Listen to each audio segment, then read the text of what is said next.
So, hi, as you said, my name is Stouffer. I'm currently an undergraduate student at Shippensburg University studying exercise science, and I was part of the student research team that studied the effects of training status and glycemic control in a collegiate population. So, type 2 diabetes is currently ranked the 7th leading cause of death in the United States. About 8.3% of the population suffers from this disease, which is about 25.8 million people, and an additional 79 million individuals have prediabetes. Without any form of intervention, the American Diabetes Association has estimated that this disease will continue to grow and expand to affect 1 in 3 adult Americans by the year 2050. And lifestyle changes such as exercise have proven to be a positive form of intervention and also prevention of the disease by increasing the efficiency of blood glucose regulation. So there have been previous research that looked at the exercise type as a form of intervention for type 2 diabetes and its relation to glycemic control. A meta-analysis by Snelling and Hopkins looked at research which compared aerobic and anaerobic exercise protocol, as well as a combination of both. And they found that the greatest benefits in glycemic control arose from an exercise protocol that involved a combination of aerobic and anaerobic exercises. They also found significant benefits with aerobic protocols, but the anaerobic protocols produced unclear results. Another study by Yavari and his colleagues involved 153 type 2 diabetics who underwent 52 weeks of progressive training, which was either aerobic, anaerobic, or again a combination. They also found that a combination of aerobic and anaerobic modalities provided the greatest results in glycemic control. However, in this study, the subjects that were restricted to the anaerobic exercise displayed significantly greater reductions in fasting blood glucose levels when compared to the subjects who were restricted to the aerobic training.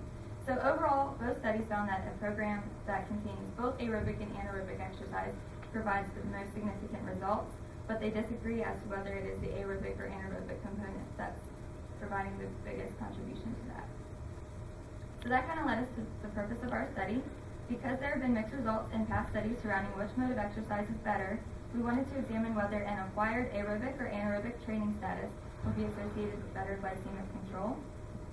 We conducted the investigation under the hypothesis that individuals with an aerobic training status would show a greater level of efficiency in their blood glucose clearance rate. And we also felt that further research in this area would have the potential to aid individuals with type 2 diabetes along with their healthcare professionals in the creation of exercise programs to prevent and reduce the effects of this disease.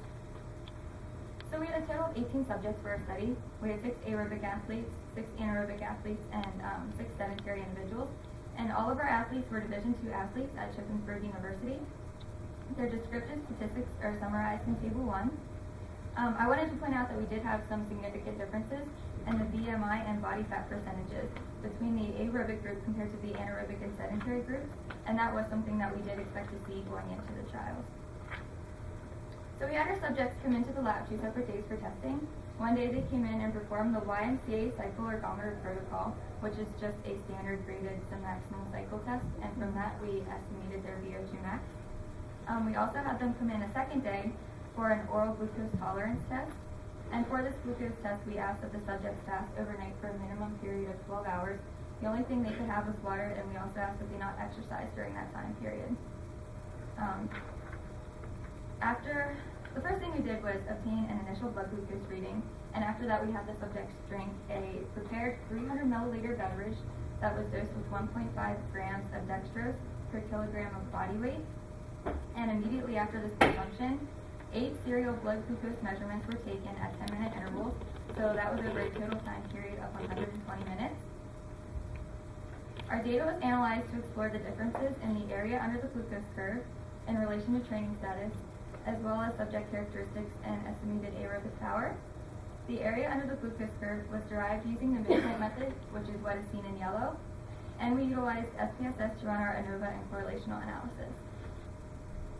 So these are some of our results. This is figure 1, and it depicts the mean estimated VO2 max for each of the 3 training statuses. There is a significantly larger VO2 max in the aerobic group when compared to the anaerobic and sedentary groups, but the anaerobic and the sedentary groups were not found to be statistically different from one another. Figure 2 is showing the blood glucose curves for all 3 subject populations during the 80-minute oral glucose test. As you can see, the aerobic group, which is the blue line, was lower than the anaerobic and sedentary groups during a fasted state, which would have been time point 0, and also for the full 80-minute time period after the drink was consumed. And also, while we have this up there, I wanted to point out that the area under the curve is the total area on the graph that falls beneath each of these lines. Figure 3 is depicting the average area under the glucose curve for the 3 groups in response to the glucose test. We did find that the aerobic population had a significantly lower area under the glucose curve when compared to the anaerobic and sedentary groups. And again, the anaerobic and sedentary groups weren't found to be statistically different from one another. The results from our correlational analysis can be seen here in Table 2. Both BMI and body fat percentage had a significant correlation to the area under the curve. VO2 max did not have a significant correlation to the area under the curve, but it was correlated to BMI and body fat. We also found that BMI had the strongest correlation to the area under the curve, and it had a Pearson's R value of 0.75, and the body fat percentage had a moderate correlation with an R value of 0.67. And these graphs are representing some of the correlational values that we have just seen in the previous table.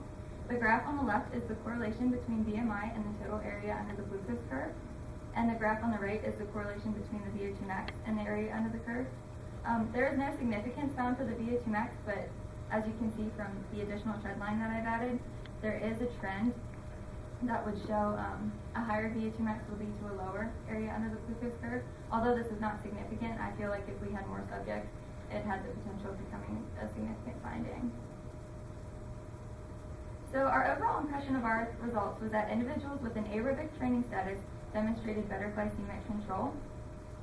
Although VO2 max was significantly greater in the aerobic population, it was not found to correlate significantly to the area under the glucose curve. The influence for the increased glycemic control appeared to be the lower BMI and body fat values that the aerobic group possessed. So we did have some limitations to our study. The first one was a small subject population. We only had 6 subjects per training group. And as I said, I feel like some of our results could have been more significant had we had more subjects. Our dextrose drink also ended up being a limitation for us. Because the dextrose was dosed according to body weight, but the total solution was 300 milliliters for everybody, the concentration would have varied between each subject, and that could have affected the rate of gastric emptying, and in turn would have affected the rate of glucose absorption. Also, some of the drinks were so heavily concentrated, if the subjects didn't drink them fast enough, we had to add more water to redissolve some of the sugar that had settled. The fact that we asked our subjects to complete a 12-hour fast before the glucose testing could also be considered a limitation. We did ask them before testing if they had followed our fasting guidelines, but there is always a chance that they did eat or drink something that they weren't supposed to and just didn't tell us about it. Another thing we wanted to consider, especially for the aerobic athletes who are all cross-country runners, would be the level of training in the days prior to the glucose test. Our testing ran in very close proximity to their first competition, and it is possible that some of the athletes could have had low carbohydrate stores in the body if their volume of training was high in the days before our glucose test, and if they didn't properly restore their nutrients after the testing.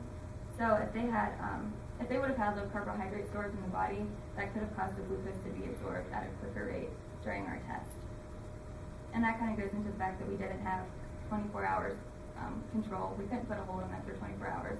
We couldn't not exercise during that whole day before our testing.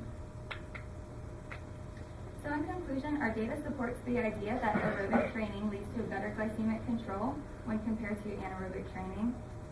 Previous research strongly suggests that a combination of aerobic and anaerobic exercises should be incorporated into exercise programs for individuals that have type 2 diabetes and also for individuals that have prediabetes. And based on our results, we feel like we could expand this suggestion to include that aerobic exercise should be at the core and should be the focus of these programs. And our research team would like to thank our faculty mentors, Dr. Sanders and Dr. Brown, for seeing us through the entire experimental process, as well as the exercise science department at Shippensburg University for allowing us to conduct this research.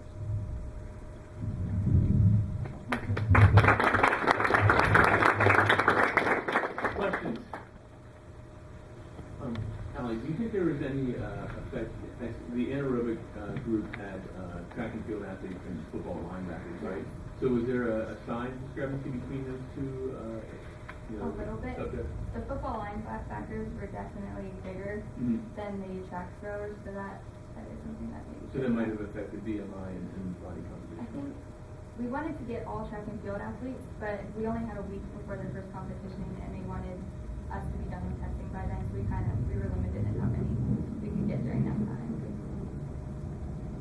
Other questions? Is there a reason why you didn't experiment like using activity as opposed to like resting glucose control? Because like anaerobic and aerobic used to like the actual activity will change how glucose is controlled in the body. Right. So is there a reason why you guys chose to go with resting glucose control as opposed to active glucose control? Well, we felt that kind of reflected more of the activity level of someone who would have diabetes or pre-diabetes, but it would be interesting to have included the activity too. Were both groups of athletes in season? I don't think, Were the football players in it was season? last spring, I don't think the Oh, football so, players okay. were. So the training status could actually be different between the two as well, right? Even though you had, if the linebackers, the football players were not in season, they may not be doing much additional stuff, potentially.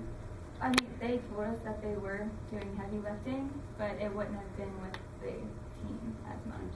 But we did check into that. They were still heavy lifters, individually. If it was in the spring, then they were either running into all-season conditioning or Right. spring practice. So we would have had to coincide with one of those unless it was after the spring practice was concluded. Correct? I think so. Okay. And the track athletes could have been in season because they do have a spring track season. Well, she said that, it was, Yeah, I'm not exactly sure when they're doing what. but they could have been tapering then too, as opposed to doing a lot of work. Yeah. Yeah, that's good. Other questions? Okay, how about we just give a round of applause.